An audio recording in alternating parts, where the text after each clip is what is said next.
Welcome to my Days of Our Lives official channel. I hope everyone is having a wonderful day. Before we begin, please hit the subscribe button and give this video a thumbs up. Xander and Sarah's nuptials was interrupted at Horton Town Square by Fiona's entrance. When Xander revealed that Fiona was his mother, the audience erupted. She greeted the newlyweds as she made her way down the aisle, saying that Xander had grown up.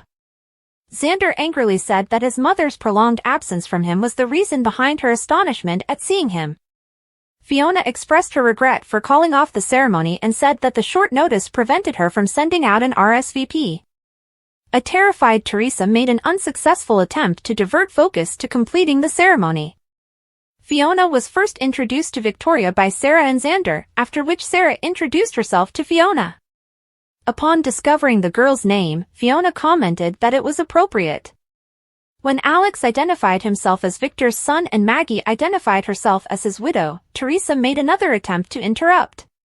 Fiona thought Alex was Philip, however, Alex informed her that he had just lately realized he was Victor's son.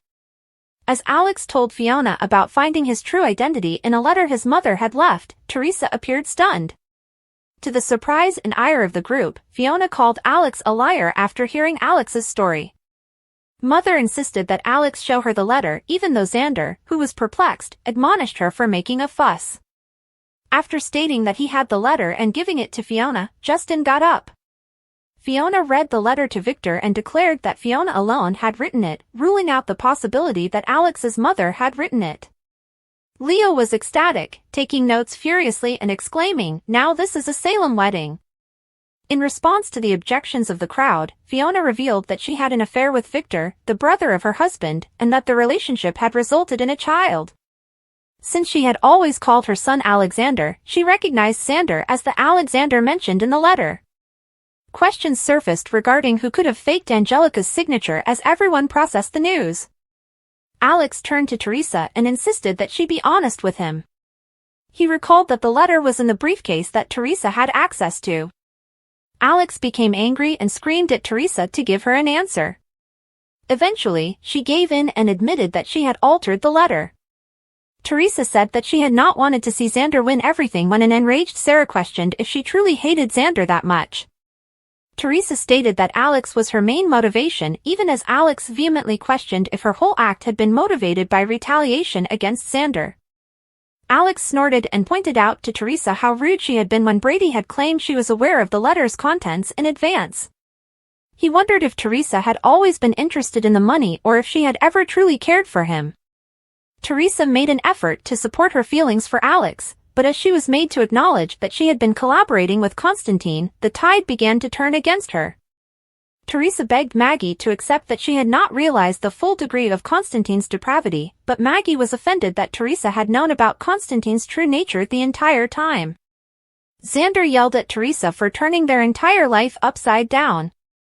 In response, Alex said that Xander had won out since, at the very least, he had not wed the liar who had duped him.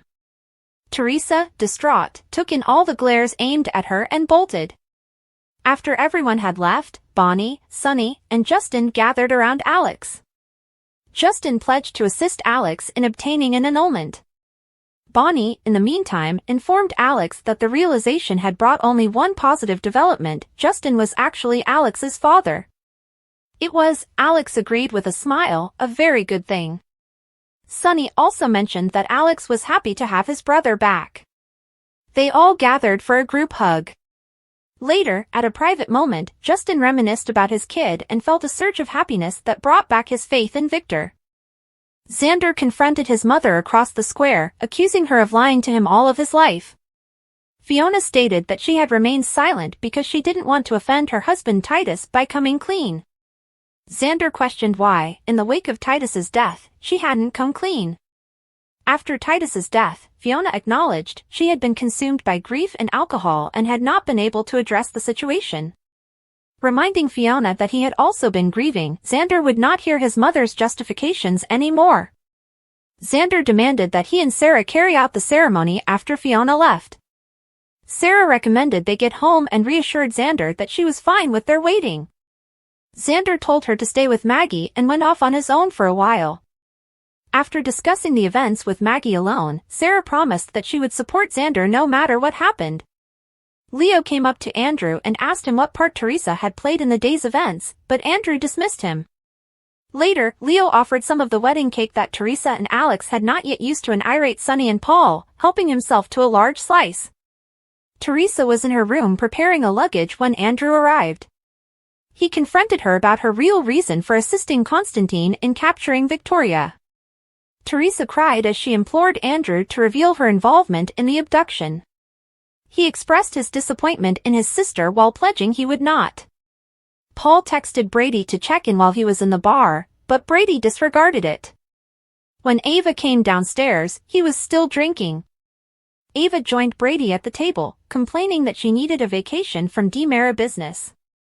After observing Brady drinking, she suggested that he speak with his sponsor. Brady said that he had just left a double wedding where his sponsor, Maggie, was attending. Ava was right to assume that Brady was still in love with Theresa when he revealed that he had departed following Alex and Theresa's vows. Ava shared her own post-breakup struggles with Brady, and the two of them commiserated about their own failed relationships. After a while, Ava stood up to head back to her room, and Brady asked if he might come along. Ava was intrigued, but she declined, pointing out that there might be issues with her supervisor, Kristen. In addition, Ava thought that if Brady and her ended things with each other again, they would later regret it.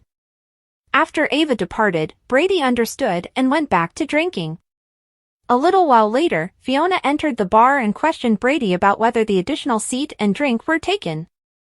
With a smile, Brady asked her to come along. At the park, an emotional Alex sought solace. With hesitation, Stephanie stepped up to him and offered her assistance. With pleasure, he took her reassuring embrace. Xander hurried to the decanter after breaking into the Kiriaki's mansion with force. After pouring himself a glass, he looked at Victor's picture. Xander then raised a toast to Father and threw his glass at the picture. Seated on an examination table in a hospital gown, Paulina looks at Kayla warily. Connie offers to help Gabby manage everything going on by being her free assistant in Rafe's hospital room. Serving her would be an honor for her. Although Gabby is interviewing assistants, she is not currently in need of one for this. Connie extends her offer to get coffee. Connie quickly leaves as Gabby gives her a firm command. Everett says at Marlena's office that asking Stephanie to stay behind while he recovers didn't seem fair. He's beginning to experience some of Bobby's emotions as well. Marlena calls that development, albeit cautiously. He requests to be hypnotized once more and declares that he is ready to face his history. Marlena places Everett beneath. Everett sobs as he remembers being struck by his father with a belt. He shouts for him to stop, his eyes firmly closed. Jada receives a call from the station outside the pub. She yells into the phone to not provide Everett, who has called 3 times, with any information regarding Rafe's stabbing. She wonders what's going on with Everett after hanging up. Stephanie says Bobby should have stabbed Rafe to make way for Jada. The timing of his release from Bayview, according to Jada, makes sense. Stephanie remembers seeing him that day in his hotel room. Perhaps he cleaned off evidence as he was leaving the shower. Thanks for watching. If you like this video, so please don't forget to subscribe my channel and don't miss any update.